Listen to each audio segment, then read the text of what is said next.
Hello बच्चों, कैसे हैं आप। उम्मीद करती हूँ आप बढ़िया और एकदम मज़े में होंगे, खुश होंगे, स्वस्थ होंगे और मस्त होंगे। बिल्कुल खुश रहिए, स्वस्थ रहिए, मस्त रहिए। इसी से तो हमारा मानसिक और शारीरिक विकास भली प्रकार से हो पाएगा। तो चलिए रहते हैं खुश और पढ़ते हैं एक पाठ जिसका नाम है अलग योजना। अब इस पाठ का नाम अलग योजना क्यों पड़ा, आइए इस पाठ के माध्यम से जाने। तो बच्चों, भोला महतो, क्या नाम है? भोला महतो। तो भोला महतो ने पहली पत्नी के मरने के बाद दूसरी शादी की, तो उसके लड़के रघु के बुरे दिन आ गए, अर्थात नई माँ आ गई तो फिर बुरे दिन आ गए। उसकी उम्र केवल 10 साल की थी, फिर भी घर का सारा काम उसे ही करना पड़ता था। उसकी सौतेली माँ पन्ना दिन भर उसे सताती थी। मैं तो भी उसकी बात नहीं सुनना चाहता था। 8 साल गुजर गए। एक दिन भोला महतो भी परलोक सिधार गया यानी कि उसकी भी मृत्यु हो गई। यानी कि माँ तो गई रघु की, अब पिता भी चले गए। तब पन्ना के 3 बेटे थे, केदार, खन्नू और लक्ष्मण। लड़की झुनिया सबसे छोटी थी। घर का बड़ा खर्च और कमाने वाला भी कोई नहीं। पन्ना को लगा कि अब रघु उससे सारे दुर्व्यवहार का बदला लेगा। दुर्व्यवहार यानी कि सारे बुरे व्यवहारों का वो उससे बदला लेगा। यानी कि माँ ने सोचा, जिस प्रकार मैंने सुतेले बेटे के साथ अन्याय किया, अब उसके बदला लेने का समय आ गया है। अब वो सारा बदला मुझसे निकालेगा। वह शादी करके पत्नी को घर लाएगा और पन्ना और उसके बच्चों से घर का सारा काम कराएगा। भोला को मरे हुए 1 महीना भी बीत गया था। एक दिन पन्ना ने अपनी आंखों से देखा कि रघु सारे बच्चों को खिला रहा है और सब मजे से खेल रहे हैं। उसे अपनी आंखों पर विश्वास नहीं हुआ। क्या रघु उससे और उसके बच्चों से नाराज नहीं है? फिर उसने पूछा, मैंने सुना है कि तुम गिरधारी से उसकी गाय खरीदने वाले हो। रघु ने जवाब दिया, हाँ काकी, यही तो बच्चों के खाने पीने के दिन हैं। खाने पीने के यानी कि उनके शरीर के सही से बनने के दिन हैं, ये रघु ने कहा। गाय आ जाएगी तो दूध का इंतजाम हो जाएगा, लेकिन पैसे कहाँ से आएंगे? इसकी चिंता मत करो काकी, मैं अपनी सोने की चेन बेच दूंगा। पन्ना को अपने कानों पर विश्वास ही नहीं हुआ। कहाँ तो उसे रघु से तिरस्कार की आशंका थी और कहाँ वह अपनी चेन बेचने की बात कर रहा है, वह भी बच्चों के लिए। पन्ना को खुद अपने ऊपर क्रोध आया। कितना अच्छा है रघु, उसे क्यों सताया था उसने। 5 साल गुजर गए। 23 साल का हो गया था रघु। गांव में उसकी बड़ी इज्जत थी, फिर भी वह बिना पन्ना की अनुमति के कोई काम नहीं करता था। पन्ना के कहने पर मुलिया से शादी तो कर ली, लेकिन अपनी पत्नी को घर नहीं लाया था। उसे डर था कि मुलिया के आने के बाद घर में कलह हो सकता है। कलह यानी कि वाद विवाद हो सकता है। तो उसने पन्ना से कहा, बुलाना चाहती हो तो बुला लो, मगर फिर यह ना कहना कि बीवी का गुलाम हो गया। पन्ना के जोर देने पर तीसरे दिन मुलिया घर आ गई। मुलिया कौन?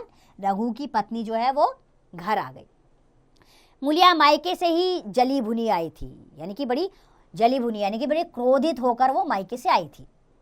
मेरा पति छाती फाड़कर काम करे और पन्ना रानी बनकर बैठी रहे, यह मेरे लिए गवारा नहीं है। एक दिन उसने रघु से कहा, तुम्हें इस तरह गुलामी करनी हो तो करो, मुझसे नहीं होगी। रघु, फिर क्या करूं, तू ही बता। लड़के अभी छोटे हैं, काम करने लायक नहीं है। मुलिया, लड़के तुम्हारे थोड़े ही हैं, यही पन्ना थी जो तुम्हें ताने दाने को तरसताती थी। मैं सारी बातें सुन चुकी हूँ। इस लड़ाई का असर यह हुआ कि पन्ना की जगह अब रघु सारा पैसा मुलिया के हाथ में देने लगा। मुलिया घर बैठे आराम करने लगी और पन्ना को दिन भर खेत में काम करना पड़ता था। तो आइए कुछ मौखिक प्रश्न पहले ले लेते हैं। पहला प्रश्न है, गाँव में किसकी बड़ी इज्जत थी? तो गाँव में रघु की बड़ी इज्जत थी। दूसरा प्रश्न, शादी के बाद रघु सारा पैसा किसे देने लगा? तो शादी के बाद रघु सारा पैसा मुलिया को देने लगा। तो अब मुलिया बैठकर आराम करने लगी और पन्ना दिन भर खेत में काम करने लगी। एक दिन शाम को पन्ना खेत से लौटी। अंधेरा हो गया था, दिन भर की भूखी थी। आशा थी कि बहू ने रोटी बनाकर रखी होगी, मगर देखा कि चूल्हा ठंडा पड़ा हुआ था और बच्चे भूख से तड़प रहे थे। मुलिया से आहिस्ता से पूछा, आज अभी चूल्हा नहीं जला? केदार ने कहा, आज दोपहर को भी चूल्हा नहीं जला। चूल्हा नहीं जलने का क्या अर्थ होता है बच्चों? यानी कि खाना नहीं बनना। तो उन्होंने कहा कि काकी, आज दिन में भी चूल्हा नहीं जला, भाभी ने कुछ बनाया ही नहीं। पन्ना ने उसी वक्त चूल्हा जलाया और खाना बनाने बैठी। आटा गूंथती थी और रोती जाती थी। क्या नसीब है, दिन भर खेत में जली, घर आई तो चूल्हे के सामने जलना पड़ा। दशहरे का त्योहार आया। गांव के पास मेला लगा था। पन्ना भी लड़कों के साथ मेले में जाना चाहती थी। रघु ने मुलिया से कहा, लड़के मेले में जा रहे हैं, सबको 2-2 पैसे दे दो। मुलिया ने त्योरियां चढ़ाकर यानी कि अपनी बाहें चढ़ाकर कहा, घर में पैसे नहीं है। रघु, कहाँ चले गए? मैं भी तो सुनूं। क्या बच्चे मेला देखने नहीं जाएंगे? मुलिया ने कहा, अपनी काकी से कहो पैसे निकाले। गाड़ कर क्या करेगी? खाने पहनने को भी चाहिए, किताब कॉपी को भी चाहिए, ऊपर से मेले देखने को भी चाहिए। हमारी कमाई इसलिए नहीं है कि दूसरे खाएं। पन्ना बोली, रहने दो भैया, लड़के मेला देखने नहीं जाएंगे तो क्या कुछ बिगड़ नहीं जाएगा? रघु ने झिड़क कर कहा, मेले देखना क्यों नहीं जाएंगे, सारा गांव जा रहा है। यह कहकर रघु ने पैसे निकाल कर दे दिए। फिर चाबी मुलिया को देने लगा तो उसने उसे आंगन में फेंक दिया और मुंह लपेट कर लेट गई। बच्चे मेला देखने नहीं गए। 2 दिन हो गए, मुलिया ने कुछ नहीं खाया। पन्ना भी भूखी रही। आखिर रघु ने परेशान होकर पूछा, कुछ तो मुंह से बोल, चाहती क्या है? तो मुलिया ने अंगारों सी लाल आंखें निकाल कर कहा, बहुत झेल चुकी, अब सहा नहीं जाता। मैं तभी मुंह में पानी डालूंगी जब हमारा घर अलग हो जाएगा। रघु पर मानो बिजली गिरी, यानी कि उसे समझ में नहीं आया कि मुलिया आखिर बोल क्या रही है। उसे यह भान नहीं था, भान यानी कि आभास ही नहीं था उसे कि बात यहां तक पहुंच जाएगी। उसने कहा, मैं तेरे पैर पड़ता हूं, अलग होने की बात मत कहो। लेकिन मुलिया टस से मस न हुई। पन्ना दालान में खड़ी दोनों की बातचीत सुन रही थी। अब उससे ना रहा गया। सामने आकर रघु से बोली, जब वह अलग होने पर तुली हुई है, फिर तुम क्यों उसे जबरदस्ती मिलाए रखना चाहते हो? तुम उसे लेकर रहो। अब तो भगवान की दया से तीनों लड़के सयाने हो गए हैं, अब कोई चिंता नहीं। रघु ने आंसू भरी आंखों से पन्ना को देखकर कहा, काकी, तुम भी पागल हो गई हो क्या? जानती नहीं, 2 रोटियां होते ही 2 मन हो जाते हैं। पन्ना, जब वह मानती ही नहीं तब तुम क्या करोगी? तुमने मेरे बाल बच्चों के लिए जो कुछ किया वह भूल नहीं सकती। तुमने इनके सिर पर हाथ ना रखा होता तो आज ना जाने कहाँ कहाँ भीख मांगते फिरते। यह कहकर पन्ना रोती हुई वहां से चली गई। रघु वहीं मूर्ति की तरह बैठा रहा और आंखों से आंसू बहते रहे। 5 साल गुजर गए। रघु अब 2 लड़कों का बाप था। आंगन में दीवार खिंच गई थी। बैल और खेत बट गए। केदार की उम्र अब 19 की हो गई थी। खेती का काम करता था। खुन्नू गाय चराता था। केवल लक्ष्मण अब तक मदरसे जाता था। मदरसे यानी कि पढ़ने के लिए जाता था। पन्ना और मुलिया दोनों एक दूसरे की सूरत नहीं देखती थी। फिर भी मुलिया के दोनों लड़के पन्ना के पास ही रहते थे। उसके 2 लड़के अब कमाऊ हो गए थे। उसकी तुलना में रघु अब घर का अकेला था। वह भी दुर्बल, अशक्त और जवानी में बूढ़ा। अभी आयु 30 वर्ष से अधिक ना थी, लेकिन बाल खिचड़ी हो गए थे। कमर भी झुक चली थी। खेती उससे ना हो पाती थी। फिर अच्छी फसल कहाँ से आती? कुछ ऋण भी हो गया था। ऋण यानी कि कुछ कर्ज हो गया था उस पर। इसकी चिंता और भी मारे डालती थी। आखिर एक दिन रघु का टिमटिमाता हुआ जीवन दीपक बुझ गया, अर्थात उसकी भी मृत्यु हो गई। मुलिया का जीवन अंधकारमय हो गया, अर्थात अंधकार से भर गया मुलिया का जीवन। गांव वाले ने कहना शुरू किया, ईश्वर ने कैसा तत्काल दंड दिया। बेचारी मारे लाज के अपने दोनों बच्चों को लेकर रोया करती। गांव में किसी को मुंह दिखा नहीं सकती। सारी खेती तहस नहस हो रही थी। उसे कौन संभालेगा?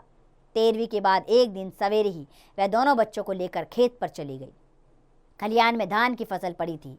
वह बच्चों को एक पेड़ के नीचे बैठाकर अनाज मारने लगी। बैलों को हाँकती थी और रोती जाती थी। एक छोटे बच्चे का रोना सुनकर उसने उधर देखा तो बड़ा लड़का उसे चुप कर आ रहा था। उसी समय पन्ना दौड़ आई और छोटे बालक को गोद में उठाकर प्यार करती हुई बोली, लड़कों को मुझे क्यों नहीं दे आई बहू? हाय हाय, बेचारा धरती पर पड़ा लौट रहा है। मुलिया ने कहा, तुम्हें भी तो छुट्टी नहीं थी अम्मा, क्या करती? पन्ना, तो तुझे यहाँ आने की ऐसी क्या जल्दी थी? 3 लड़के तो हैं और किस दिन काम आएंगे? जब से भैया मरे हैं केदार को बड़ी चिंता हो रही है। परसों रोटी खाने को बुलाई गई तो मड़ैया में बैठा रो रहा था। पूछा, रोता क्यों है? तो बोला, अम्मा भैया इसी अलो योझा के दुख में मर गए, नहीं तो अभी उनकी उम्र ही क्या थी। मुलिया की आंखों में आंसू जारी थे। आज पहली बार उसे अपनी स्वार्थपरता अर्थात स्वार्थ पर उसे लज्जा यानी कि शर्म आई। पहली बार आत्मा ने अलग योजना पर धिक्कारा। अलग योजना यानी कि अलग होने की उसकी झिझक ने उसको धिक्कारा। इस घटना को हुए 5 साल गुजर गए। पन्ना आज बूढ़ी हो गई है। केदार घर का मालिक है, मूलिया घर की मालकिन। और खुन्नू और लक्ष्मण के विवाह हो चुके हैं, मगर केदार अभी तक कुंवारा है। कहता है मैं विवाह नहीं करूंगा। कई जगह से बातचीत हुई, कई सगाइयां आई, पर उसने हामी ना भरी। पन्ना केदार की मन की बात समझ गई। उसी दिन उसने मूलिया से कहा, केदार का घर भी बस जाता तो मैं निश्चिंत हो जाती। तो मूलिया ने क्या कहा? मूलिया ने कहा, ये तो शादी करने को राजी ही नहीं। पन्ना कहता है ऐसी औरत मिले जो घर में मेल से रहे तो कर लूं। मूलिया, ऐसी औरत कहाँ मिलेगी, कहीं ढूंढो। पन्ना, मैंने तो ढूंढ लिया है, ना जाने मानेगी कि नहीं। मूलिया, मानेगी क्यों नहीं अम्मा, ऐसा सुंदर कमाऊ सुशील वर और कहाँ मिल सकता है। तो मूलिया ने कहा, कहाँ रहती है अम्मा, मैं जाकर उसे मना लाऊंगी। तो पन्ना ने क्या कहा, बता दूं, वह तू ही है, तेरे सिवा और कोई उसे भाती ही नहीं। डर के मारे कहता नहीं, अब उसके मन की बात मैं जानती हूँ। शोक से मुरझाया हुआ मूलिया का पीला चेहरा कमल की भांति खिल उठा। 10 वर्षों में जो कुछ खोया था वह इसी एक क्षण में मानो ब्याज के साथ मिल गया। आइए बच्चों, पहले मौखिक प्रश्न ले लेते हैं। तो मूलिया के कितने बच्चे थे? तो मूलिया के 2 बच्चे थे। दूसरा प्रश्न, खलियान में किसकी फसल खड़ी थी? खलियान में धान की फसल खड़ी थी। तीसरा, केदार किससे शादी करना चाहता था? तो केदार मूलिया से शादी करना चाहता था। तो बच्चों, यह पाठ प्रेमचंद की मूल कथा का संक्षिप्त रूप है। मूलचंद इसी प्रकार की कथाएं लिखा करते थे। विधवा विवाह, इस पर उन्होंने बहुत सारी कथाएं लिखी है, उन्हीं में से यह एक पाठ है। तो आइए एक बार लेखक परिचय ले लेते हैं। तो मुंशी प्रेमचंद का जन्म 31 जुलाई 1880 में लहमी, वाराणसी में हुआ था। उनका मूल नाम धनपत राय श्रीवास्तव था। यह प्रसिद्ध कहानीकार और उपन्यासकार थे। इनके प्रसिद्ध उपन्यास गोदान, गबन, कानभूमि, रंगभूमि, निर्मला, सेवा सदन, प्रतिज्ञा, मनोरमा, कायाकल्प व प्रेमाश्रम है। इनका निधन 8 अक्टूबर 1936 को हुआ। तो ये कहानी हमें सीख देती है बच्चों कि जब घरों में दीवारें खड़ी हो जाती हैं तो फिर जीवन दूभर हो जाता है जीने के लिए। लेकिन हमेशा ये ध्यान रखें कि अगर आप किसी पर अत्याचार कर रहे हैं तो वो ईश्वर ज़रूर देख रहा है और इसका पाप आपको भोगना होगा। इस अत्याचार का फल आपको एक ना एक दिन मिलेगा। ये कहानी स्पष्ट तौर पे हमें यही सिखाती है। तो उम्मीद करती हूँ बच्चों अध्याय आपको पसंद आया होगा और इस अध्याय से मिलने वाली सीख को अवश्य अपने जीवन में अपनाएं। खुश रहें, स्वस्थ रहें और मस्त रहें और इस पाठ का अभ्यास कार्य आप स्वयं कीजिएगा।